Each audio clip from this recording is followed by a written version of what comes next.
everybody. Thank you so much for joining me. I am Kate Thompson, real estate broker, and this is Alman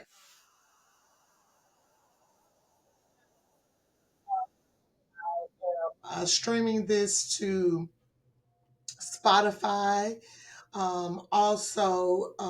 It does play live on YouTube, so you can go out and search me out on YouTube. I don't believe, I'm not sure if I make the public or not to YouTube because they're really specifically for our best agents. Um, but if they're unlisted, somebody can just let me know that. And what I'll do is send you a link to the section of my YouTube channel where you can check these out as well. So you don't have to necessarily be on Spotify in order to get this information. I do send it out in a link each week, also via email to our agents. I'm excited to be doing it. I'm very proud of the consistency that we've had with it. We've only missed maybe a few weeks since we started in February, and so that's really good. And this gives you guys reference to go back to at your own leisure, and when you need to be able to refresh yourself on different things, learn about different things that's happening in our markets. We're going to try to do more to bring sales things to you. We had a podcast with Richard Scarborough where he gave some very in-depth information about how to build a sales pipeline in essence. And we had a little trouble with that one, so hopefully we'll be able to get him back in and we'll be able to show you the tools that he was showing us when he was here doing it. You can hear the entire audio with Richard, but he did have some handouts that I thought were quite important. And as you guys know, this is also a way for me to bring you real estate news. I know that so many of you are busy doing so many different things to manage your clients and other aspects of your life that you're not always in the space where you feel like you can read just for comprehension and leisure. And I just want to say to you guys that there are some physical benefits to reading. And you can look those up. It helps with all sorts of things, the imagination, and it helps with memory, lots of things. And, I'm always astonished at the fact that more people don't take time out you know, um, to learn something that, that maybe they don't um, think about as being important later on down the line. We tend to absorb information in the now, like as we need it in the now, present, but not really thinking so much about how we can use the information in the future. And I'm not really sure where this came from for me, but I've always been someone who wanted to learn something different, who wanted to be able to see things from a lot of different perspectives. And you have to get outside of what you know and what you're used to in order to be able to do that. I have a certain experience here in the world as an individual, as a woman, as, a real estate broker, as a mother, as a sister, being a part of a family, those experiences and what we learn and glean from those experiences shape a lot of who we are. And if we don't step outside of that which we know, we can, it can be very difficult to think about what's possible. And so that is really the biggest crux for me with people is when they're not interested or when I don't feel like they really want to learn something to grow or improve themselves, themselves as a person or to improve their community or help someone else to improve. It kind of makes me sad because, you know, um, we're missing out on the other person's perspective and, what they could possibly bring to your purview that you haven't thought about that could actually help you in your quest. And so I'm going to get off my soapbox. I've been on it for a few minutes, but that is the purpose of us reading this book. Like I said, how to have confidence and power in dealing with people. And like I said before, it's a book that was given to me by Larry Mayall, whom I considered a friend, a family member, a mentor. And we talked about so many things in the time that I got to spend with him, and just everything, all sorts of, different topics and subjects. And it actually helped me to better understand him as a human being. It actually helped me to learn to love him more. And I feel the same way with other people within our firm that I have, been able to develop good relationships with. I can be an abrasive person. I'm typically a very direct person. I don't do well with fluff and things like that. I just want to know what the product is or know what the services that you're giving me. I want to be able to decipher what the benefits of it are and how those things are going to benefit me. Like, how are the benefits specifically going to enhance what I have going on? And um, and so in that, sometimes I can seem like I'm coming off when I'm communicating with people as dry. I've heard that I'm not approachable, which is totally not true in my mind. Um, I described a scenario last week where, Shanita was telling me that I was being negative, and I said I had to go back and look at myself and my own actions to see, where I went wrong in my delivery, because I didn't want her to think about what I was saying as being negative, but that's how she perceived it. And so that's why I think understanding communication is very important, especially with our clients, because sometimes we can read the client, as being one sort of way, especially in our initial meeting with someone. And then that impression can kind of drive everything that we do with that person afterwards. And sometimes it's us that has the communication issue that's frustrating to the client. And so I'm trying to go at this at a good pace. So we talked about chapter one's nutshell. Chapter two was about um, how to use a basic secret for influencing others. And in this chapter they talked about egotism and how people who are really egotistical tend to have self-esteem issues, and how um, people who come off as really egotistical can, in certain instances, more instances than not, have a they can have all of their self-esteem have maybe has been depleted.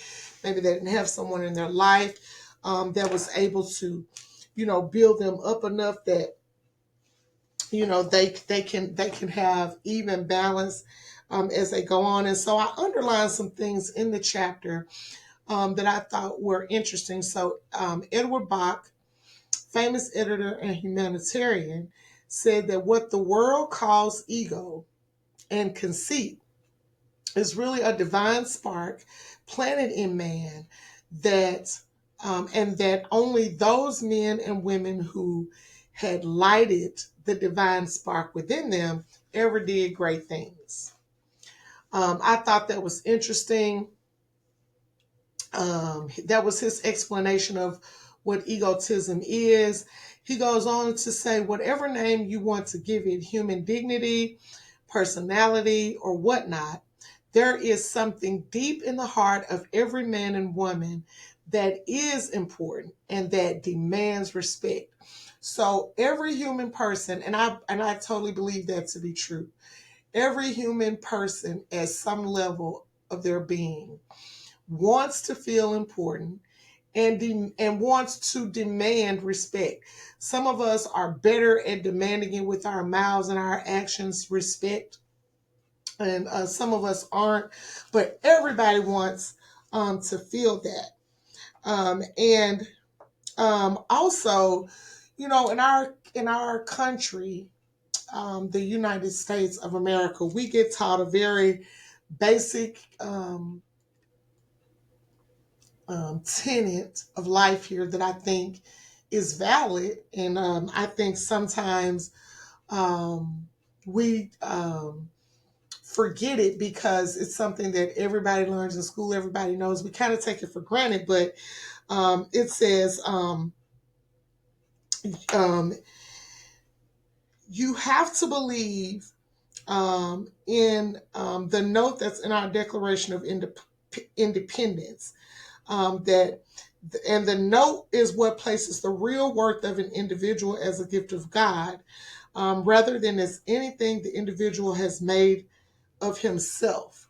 We hold these truths to be self-evident that all men are endowed by their creator with certain unalienable rights. And they don't finish this out, but I can finish it for you because, like I said, I'm an avid reader. The Declaration of Independence says that it says that everyone, is endowed by their creator with certain unalienable rights, that among these are life, liberty, and the pursuit of happiness. And to secure those rights, governments are, uh, derived by men or something to that effect. But in the final analysis, what it's saying is you can't separate certain things from human relations unless you believe that there is a creator who has endowed men with unalienable rights or an innate worth. You cannot very well believe in people. And I think in order for us to have effective communications with people, we do have to believe in people. We have to um, believe in what we know about people, that, there's people out here who can have good, um, um, that we can have good natured people. And so you're looking for the good in people. That helps you to be able to set a common basis or a level ground for communicating with people if you believe that people have a good side to them. If you remember that every individual is important because every individual is a child of God, that is something that can help you, if you remember that in your communications with people. And this is also the only true basis for self-esteem. So the man or woman who realizes that he is something, not because of what he has done, or how good he has been, but by the grace of God, in endowing him with a certain innate worth, develops a healthy self-esteem. And so basically, we're all egoists, is basically what this book is saying. Egotists. We all want to feel important. We all demand respect. And we all want people to deal with us with a certain with a certain level of respect and appreciation for our mental capacities, our abilities to make deals, or what have you. And it does go on through and talks about what it means to have a starved ego. We're not going to go into all of that. There is a sentence that I think people need to remember when you're dealing with other people, is that low self-esteem means friction and trouble. So if you're dealing with someone that has low self-esteem, you coming at them, attacking them, is not going to improve your communications with them. In fact, it's going to make it worse. And the best way to deal with someone like that is to lift them up, is to help them find some value that they can appreciate about themselves so that you can move on to the rest of your, conversation with the person. But if you start out attacking people and, making people feel less than, then you're never going to get anywhere with that communications or um,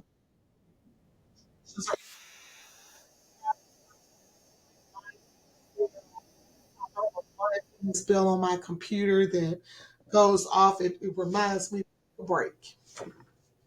So if you hear that, I apologize.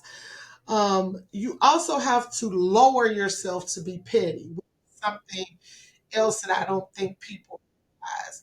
Um, and because I'm a human being, and especially in my younger days, I could get pretty petty with my cousins and things of that nature when we would fight over frivolous things. You do, as I think back on that, you do have to lower your own high thinking to be petty. And so we don't want to do that. And that becomes really easy when the person is suffering from low self esteem. And when, a person's self esteem becomes low enough, almost anything can become a threat. Um, a braggart, a show off, those are people who tend to have low self esteem. People who, no matter how good you did something, they can do it better. They did it better. You can meet, a local star. That doesn't matter because they know a national star, all that kind of stuff. Um, and it really sounds, like a lot of people that I've met in my life, that I had this one person. I would think that at a job I had, I would just be like, oh my God, if this person says one more time that they know something or that they've been through something that I've been through and they came out better. Like, I mean, it could be possible that that happened to you, but I don't always want to feel like, my story is less important because you have one that you feel is a better story to tell and it's about the same subject. So, I always wish that person would just shut up because it didn't matter if it was me. It could be anybody in our workplace. If they did something or they had some accomplishment, this person would say, oh, I did that 4 years ago and I did it like this and la, la, la, la, la, la, la. It was the most annoying thing ever. Um, Help the other fellow like being himself better. So if you run across someone that has, um, low self-esteem, and you can tell that I suggest you get this book so that because it does point out some um, characteristics. We're not going to go into those, but you can help that person be a better like themselves better. If you can do that, then you can move on to negotiating and things like that that you need to get to it as a part of your conversation with the person. These same principles work for everybody. Is another is the other is another section here that you can be a king or you can be a child. Everybody pretty much adheres to these same basic principles when it comes to human relations. And it says the first law of human relations can be summarized as people act or fail to act largely to enhance their own egos. Remember, they say everybody is an egotist. And then so then we get to the essence of the chapter. Number one, we're all egotists. We are all more interested in ourselves than in anything else in the world. I do believe that, even if we're not all out here saying it out loud and acting that way, we are the most important thing to ourselves um, in the world. Every person you meet wants to feel important and amount to something. When I was, and I still am, in Mary Kay, when I first joined Mary Kay almost 20 years ago, that was one of the principles that they taught us. Well, they taught us three things. Let me say these three things. And I still live by these things today. And they have made all the difference in my business career and in my personal life. The first thing was that we were to live by the golden rule, which was to treat other people the way that we wanted to be treated. Um, and Mary Kay, if they catch you not doing that, so like for example, someone says, "Hey, I have a consultant. Her name is Kay. She's a very great consultant. She gives me all my product when I need, da da da da." And this person says, "Oh yeah, Kay may be great, but I can give you such a better deal than her." Um, this person has established that they have a relationship with me and that they are okay getting their products from me. If another consultant is caught trying to steal my customer, that's a violation of the golden rule, and Mary Kay will excavate you for that. Um, that's the first thing, live by the golden rule. The second thing that they taught us was you should put your life in this order in terms of priority. God first, your family second, and your job last. And to the best of my abilities, I try to live that way. I put my family first, my God first, my Lord and Savior, Jesus. I put him first, then I put my family second, and then I put my job last. Not saying that I'm not doing a great job or not trying to do a great job in all the areas. It's just everyone has its place and its order, and I try to keep them in that order. So yeah, on Sunday, that's like my designated day to worship. I'm probably not going to show a house. I have to really, you have to really be uh, in a situation for me to do that, and or the market has to be such that I don't think, I would be doing you a service by taking off. Now, that's not to say that, everybody can do that. When I first became a real estate professional, I actually did work 7 days a week because I needed to build my clientele and my opportunities. But once I got to the point where I was able to manage my business and, the moment I was able to see clear to be able to reprioritize, I did. Um, and I'm not even saying that you should take the route that I took. If you really, really believe that you should put your faith first, your family second, and your career last, especially if and especially if, um, well, yeah, I just leave it at that. Like I was gonna say, especially if you've already established yourself, but even if you haven't, established yourself, if you want to keep on that path, I believe that God will bless it. In my experience, I just was listening to outside forces who told me that my belief that you put your faith first, your family second, and your career last was, people didn't do that. So, that was just me being young and, trying to be open minded and allowing somebody to test my faith. A hungry ego is a mean ego. There is hunger in every human being for approval. Satisfy the other person's hunger for self esteem, and he automatically becomes more friendly and likable. Jesus said, "Love thy neighbor as thyself." Psychologists now tell us that unless you do love yourself in the sense of having some feeling of self esteem and self regard, it is impossible for you to feel friendly towards other people.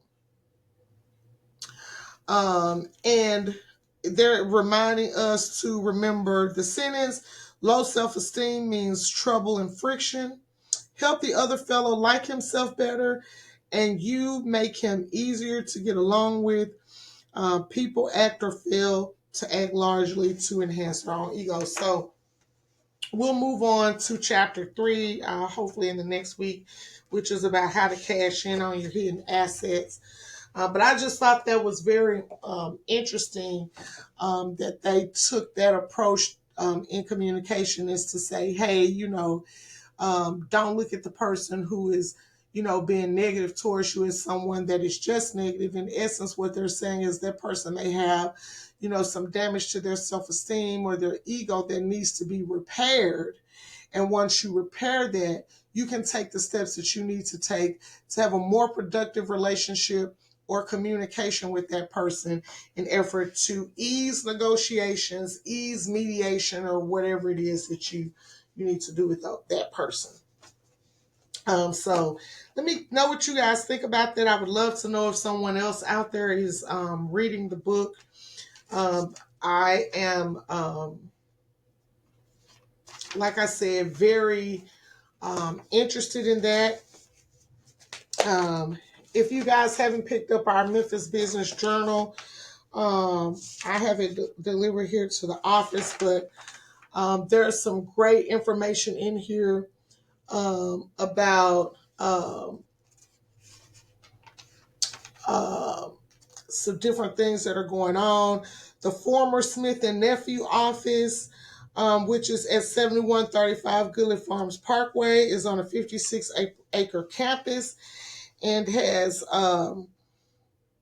31 developable acres. So this is for sale. So if you guys have a client that's looking for something like that, that would be a great opportunity possibly.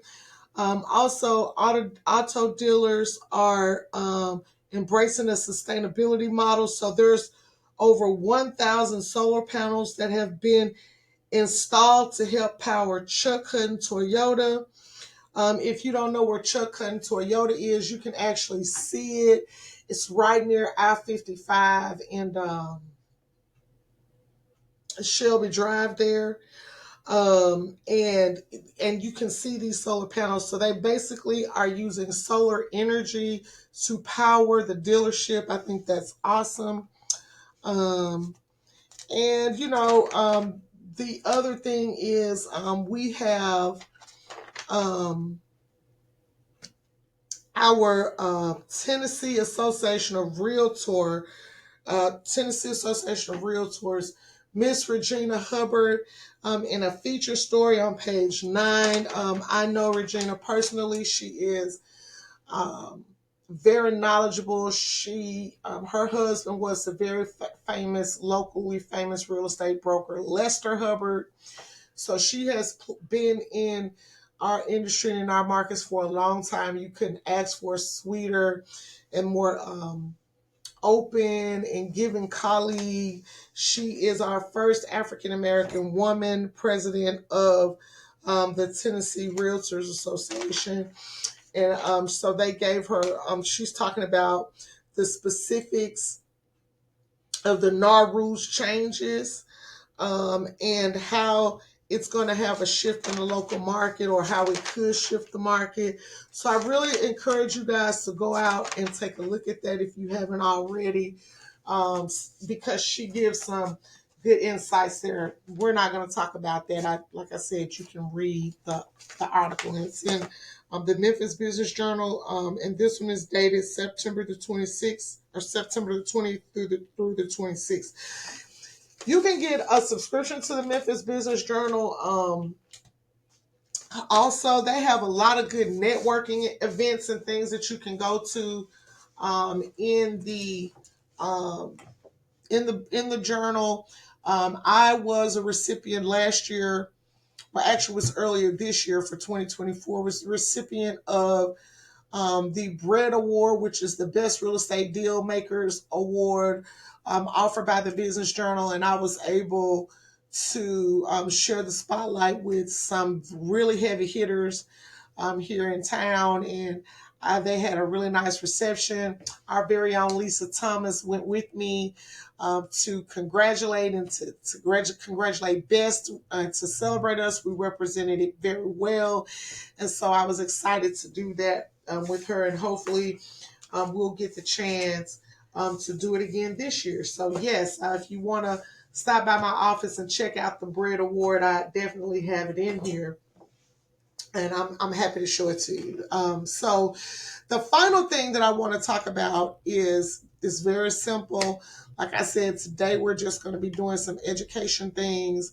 And uh, I talked about, tools before, that we have free tools, tools that we pay for, and that we're just not utilizing. And this tool is one that I thought, I should bring to you guys, because I'm always talking to you about reading things. Any agents that come into this office, any amount of time, I am usually saying, "Oh my God, I wish the agent would."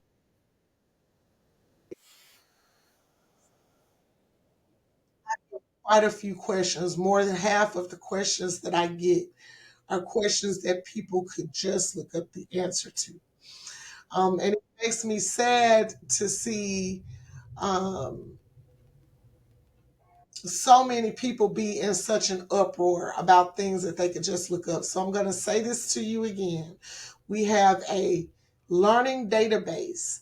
I actually sent out a link for it a week ago, for you guys to go in and access the state rules, the agency rules for every single state that we're licensed in, from Arkansas to Ohio. It's all in there for you to see. So if you have a rules question, if you have a question about agency, if you want to know if something is against the real estate rules or not in terms of compensation and things of that nature, those things are all in that database. It's broken down by state. I also have things in there for new agents. So if you're trying to figure out scripts to make phone calls, if you're trying to figure out what schedule you should put yourself on to send emails to keep up with your clients, drip campaigns, marketing, things like that, we have that in there. We have the listing presentation and the buyer representation presentations in there that you can alter to fit, your need. Um, I have put links to videos in there, different things that I think we should talk about. We have a commercial tab that I really need the help of, say my Jack Webster and people like Jack to help me fill out. We have a business brokerage folder, because as you know, I have been working with Tom Gaddis for the last couple of years now on understanding that function of our business, and I have a pretty good grip on it. I've been able to acquire some clients. I have a couple of businesses now that are listed for sale, and that's a whole different world from what you guys know in real estate, so residential real estate. So for those of you who are looking to make a transition to something else or add another leg to your existing business, we have the tools and the resources for you to be able to do so. These podcasts, I have a link in there so that you can look at these at your leisure. So there's lots of information available for you guys to be knowledgeable and to be able to navigate, your real estate transactions with the latest information. And this particular thing that I'm about to show you is one that I've actually been using for quite some time. Um, Whenever I'm looking for information on a specific subject or topic as it relates to real estate, it's always good to go to a place where you feel like someone is the expert. And NAR Realtor, to me, the membership that we pay for, the NAR Realtor website, um, if I could just get that without I don't even need the MLM. Like if I could just get, the NAR Realtor, the information that they put there, I would be batting 1,000, like, because I think the information is so complete and thorough. Um, I mean, it's just a shame more people aren't using it. But what I'm going to do at the moment, right now, is I'm going to share my screen. Um, because I want you guys to see um, what I'm talking about. So, in case you didn't know, the National Association of Realtors, in your NAR.realtor website or web page or website, there is a a library, so a collection of books and audiobooks and all sorts of materials. As you can see, I'm already logged in, so you can borrow books from here, and you can get them as ebooks. They'll If you have a Kindle or if you're on Amazon's Audible, they will share the books directly to those spaces so that you can access them through audiobooks. They have a wish list. They have related titles, a history of what you've rented, and then settings, like if you wanted to change something around. So they've got a total in this library of 9,771 titles. So enough information to keep you going for quite a long time. And they have fiction. You see that. We have a fiction section. We have a nonfiction section, which is phenomenal, as you can see, with all sorts of topics in here. And we also have juvenile fiction, juvenile nonfiction, young adult fiction, and young adult nonfiction. So this is through Libby, which is a, a site that I believe Shanita talked about earlier for another reason, but our National Association of Realtors houses an online library here for you guys to be able to access books and see what's going on. So now I have a book out on loan right now. I can borrow up to four more titles. I have two. I'm sorry about that. So I'm reading this book, Antitrust by Amy Klobuchar, right now, and I just downloaded this book yesterday. I forgot that this book came to me through Audible, but this book I'm going to start reading too, and it's called Grasping for the American Dream. And so the Amy Klobuchar book is so fascinating because it gives you such a complete, well, I don't want to say, well, yeah, it is to me. It's a complete view of monopoly and the antitrust laws, and it takes you from like the Gilded Age, which I'm not sure if people know when the Gilded Age is, but I can tell you because I actually love the Gilded Age. The Gilded Age is the time where we had the Vanderbilts and the Carnegies of the world, and the Rockefeller, all these people living in New York City, and they were building these big, beautiful mansions with all this gold cover stuff that, wasn't there. I feel like maybe the Gilded Age was like the excess age of the 80s, like where everybody thought big was better. So it's kind of like that, and it takes you through to the digital age. So I haven't finished the book yet, but I'll definitely give you guys a review on it once I'm done with it. But I got these free of charge, and you can download the Libby app also to review the books that they have in here. But like I said, there's lots of great information in here, and I urge people to go ahead and take advantage of it because who knows for how long this is going to be, at our disposal. And then I wanted to point out one other thing. This is another part of it where you can actually come in and look as well. So they have featured books and audio book collections. So if you see here, they have books on fair housing and civil rights, sustainability, association resources, commercial real estate. Like I said, antitrust and views on race and inequality. Featured archive collection, so annual meeting programs. They just have, different ways that you can look at it. They have all these different articles and blogs, as you can see. Um,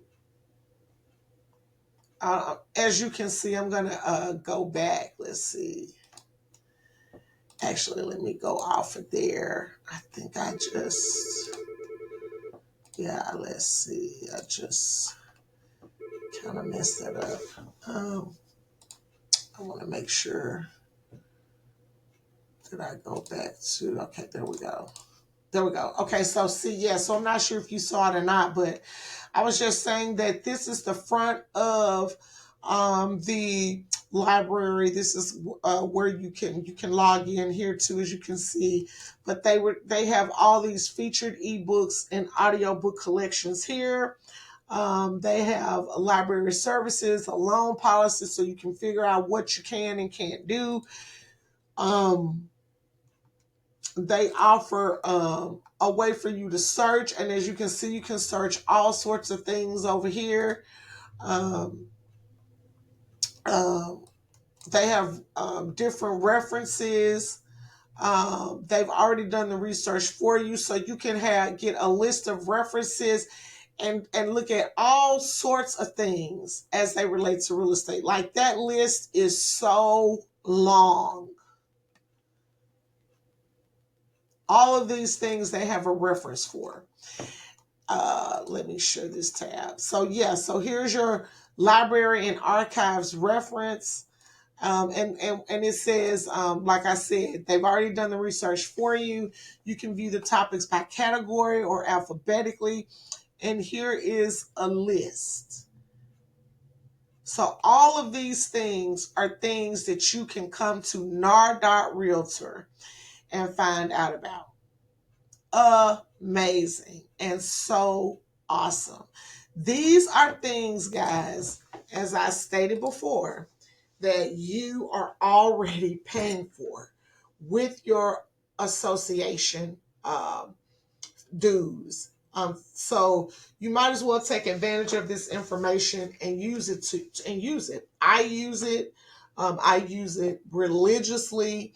One of the things that I can tell you in terms of communication that I do is when I have clients who, like right now, I have a client that I actually, I got the client just haphazardly. The client was led to believe that their property was worth a certain amount, that it would sell for a certain amount, with no, all they said is this person told me they searched out comps and the comps said what they said. I am a firm believer in sending people data so they can see for themselves. So, and when I first met the person, while the person was avid about selling their home, they weren't as avid about changing the price. So I've been communicating with him, reminding him that he's doing me a service by allowing me to sell his beautiful property, but also showing him data. Like, by my doing that, I'm setting him up to understand that now I have this data that's undeniable that I can show you. No matter how nice I am, no matter how much I try to, I want to build you up and for certain things, this is what it is. And we need to, if we're going to sell your house, these are the steps that we're needing to take. So now he's to the point where I'm just saying, hey, it's been a week.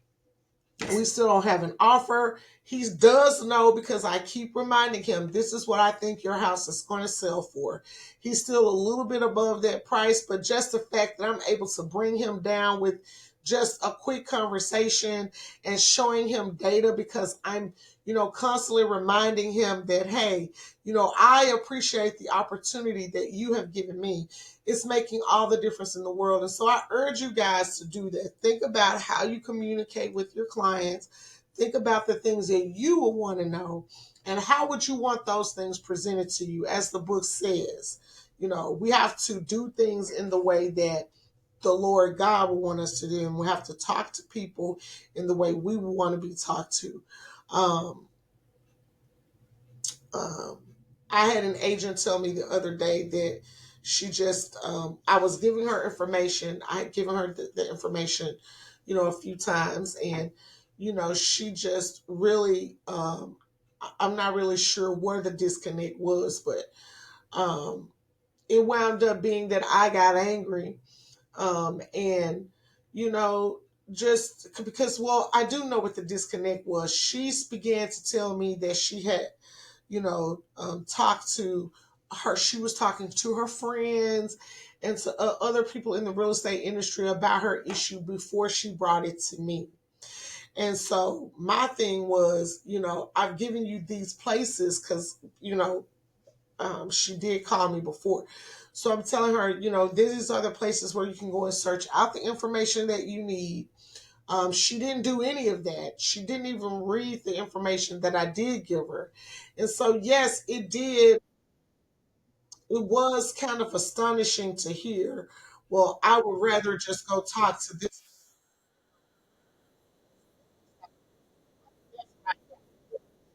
I'm just here to tell you guys we cannot we're not doing a service to our clients. We're not doing a good service to them if we are not taking our own opportunities to learn the things we need to learn to be able to make the best, help them, not make the decisions for them, but help them to be able to make the most educated decision possible. Why would you trust your friend and your friend's broker, whom you have no real relationship with, to tell you the truth about something um, that you're not even sure that they're reading about or that they're abreast of it? I mean, you could ask them, I guess, the same way you could ask me, but if you choose to hang your license with someone who, or a company that is going to, encourage you to seek the truth for yourself and wants to show you how to do that, it can be disheartening to hear that's not where I want to be. I just want to be in a place where I can pick up the phone and I don't have to, say anything other than give me the answer and someone just spits that out. I want everyone to know that I am doing these podcasts to encourage you to be as well versed in the different topics that we talk about as I am. I want you to be just as smart as the broker, because the broker is just a person. And, we are only as strong as our weakest link. So if everybody is committed to understanding their role in the real estate industry as a real estate professional, we understand the way that we must help our clients. We can be educated enough to help them to have smoothness and seamless transactions. The sky's the limit to what we can do, and the client base will be unabounding. That is what should set us apart. Not the car we drive, not the clothes we wear, not the friends that we have in the industry, none of that. Not because you're posting 100 million, cute little ads with the soul sign. That's all great, but none of that really matters if behind all of that there is no substance. So that's my message for you guys today. I'm happy I was able to keep it below an hour. I want you guys to definitely go and pick up this book, How to Have Confidence and Power in Dealing with People. I also want you to check out um, the um, the library that you are able to take advantage of and use for free. I'm going to show it to you again, for free, as a part of your um, membership to NAR. And I want you guys to have an awesome, awesome weekend. The fall is upon us. It is time to change from our summer clothes to our fall and winter clothes. Um, and we're coming up on the holiday season, so our markets are going to change a little bit in terms of activity. People are going to be getting ready for the holidays, and that may bring some differences for us and how, in terms of how things have been going in the market. I strongly urge you guys to pay attention to your local communities and what's going on around those, and look for opportunities where we can go out and be successful in the world of real estate. I hope you guys have a fabulous, fabulous weekend. Take care of yourselves and sell something. Bye now.